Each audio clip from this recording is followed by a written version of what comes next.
Hi, and welcome to video 3 in the Summer Success video series presented by Student Affairs. My name is Joseph Ginese. I am from the Office of Student Affairs, and I am the manager for new and first-year student programs. Now, if you haven't already, you should check out the first two videos. Tip 1 was all about understanding summer courses, and Tip 2, we explored the syllabus of a summer course or of all courses and why it's important to understand exactly what's in the syllabus and what's asked of you throughout the course and all the different information you can get from the syllabus. One of the most important pieces of information from the syllabus is your professor's contact information. And that's what we're going to talk about today is what exactly do you do with that contact information?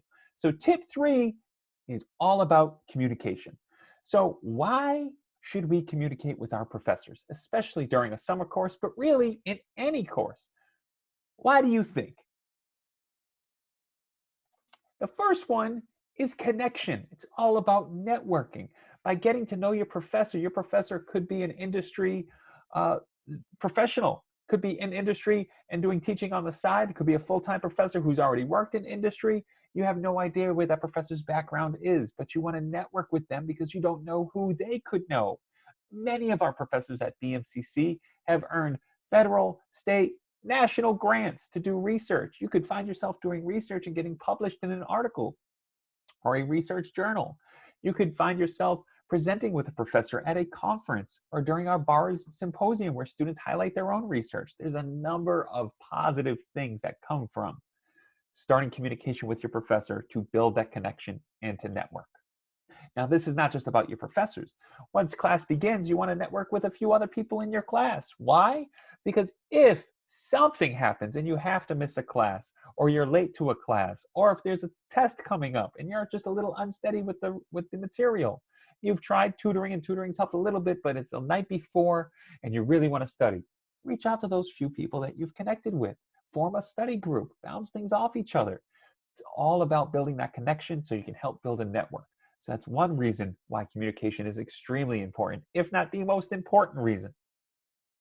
Now, the second reason to start communicating with your professors and your classmates and BMCC in general is in case you need any type of assistance or if you're looking for a clarification on an assignment, on a test, on a grade, whatever the case is, something material that was covered in the course.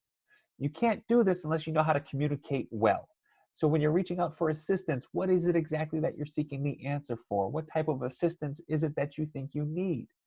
So when you're looking for that help, that support, that advice, this guidance, whether it's from your professor, from the counseling center, from a tutor, from me, from one of your peers, you got to be able to communicate clearly, concisely, and know exactly what it is you're hoping to get out of it.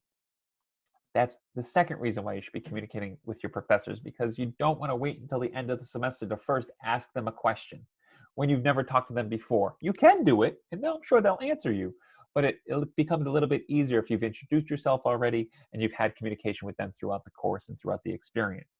The last case in which you may use communication is to show gratitude, either for their care in preparing for the course, either in your classmates for helping you out when it comes to a test, a quiz, a group project, a term paper, whatever the case may be.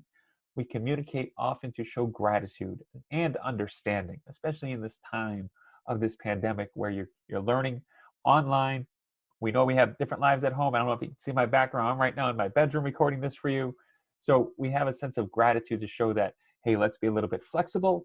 Let's figure out what we can do. But the only way your professor or your classmates can be flexible with you or your supervisors is communicating with them and let them know exactly what it is that's going on.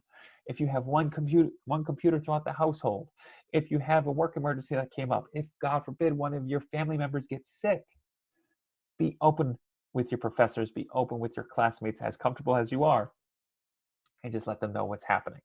And they'll be thankful that hopefully they're thankful with you that you were so open and that you've given them a greater understanding of where it is you're going through, what it is you're coming from, just so it makes that class a little bit easier. Now, in the world of online learning, the majority of the time that you're going to communicate with your professors or your classmates, if not Zoom, how else would you communicate with them? I'm asking you. Probably email, right? You're going to email your professor. You're not going to text your professor. And there may be some professors who give out their cell phone numbers. I'm not one of them.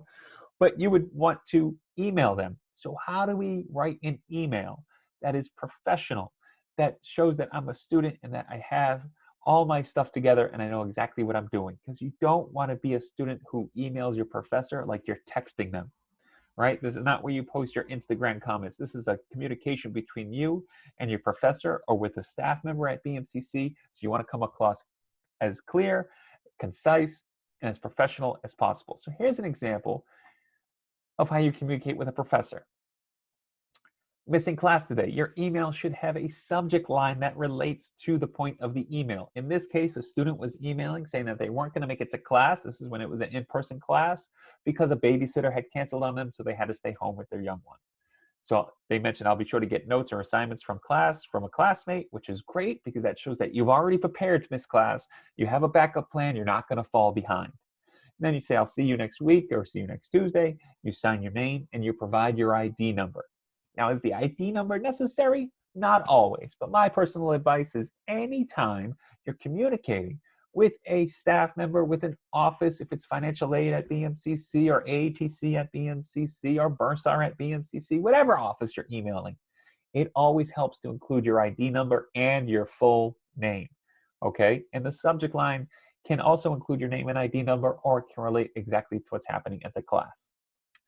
This email should come from your BMCC email address. If you need assistance setting up your BMCC email address, and say you didn't even know you had a BMCC email address, go back and watch the first two videos because we mentioned it there, but I'm also going to post a link down below in the description of the video that will show you a website from our service desk that will be able to walk you through how to activate your BMCC email if you haven't already. Use your BMCC email to communicate with your professors.